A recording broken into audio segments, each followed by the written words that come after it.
समाज की विरोधी शक्तियों से तालमेल कैसे बनाएं, चलिए सीखते हैं इस कहानी के माध्यम से। गंगा के तट पर एक संत अपने शिष्यों को शिक्षा दे रहे थे। तभी एक शिष्य ने पूछा, गुरुजी, यदि हम कुछ नया, कुछ अच्छा करना चाहते हैं पर समाज उसका विरोध करता है तो हमें क्या करना चाहिए? गुरुजी ने कुछ सोचा और बोले, इस प्रश्न का उत्तर मैं कल दूंगा। अगले दिन जब सभी शिष्य नदी के तट पर एकत्रित हुए तो गुरुजी बोले, आज हम एक प्रयोग करेंगे। इन 3 मछली पकड़ने वाली डंडियों को देखो, ये एक ही लकड़ी से बनी हैं और बिल्कुल एक समान है।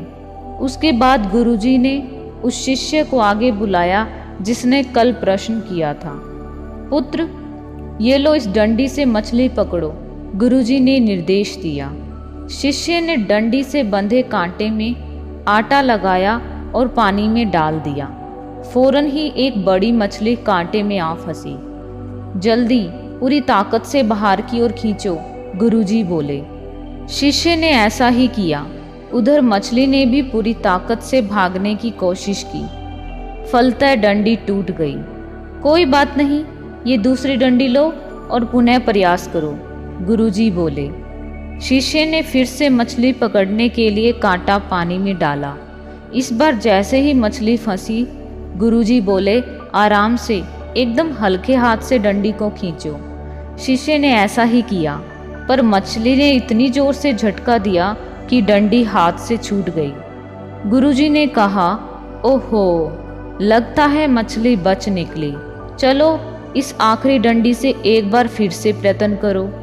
शिष्य ने फिर वही किया, पर इस बार जैसे ही मछली फंसी, गुरुजी बोले, सावधान, इस बार न अधिक जोर लगाओ न कम।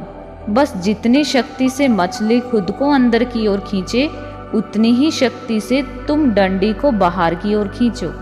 कुछ ही देर में मछली थक जाएगी और तब तुम आसानी से उसे बाहर निकाल सकते हो। शिष्य ने ऐसा ही किया। इस बार मछली पकड़ में आ गई। क्या समझे आप लोग? गुरुजी ने बोलना शुरू किया। ये मछलियाँ उस समाज के समान हैं जो आपके कुछ करने पर आपका विरोध करता है।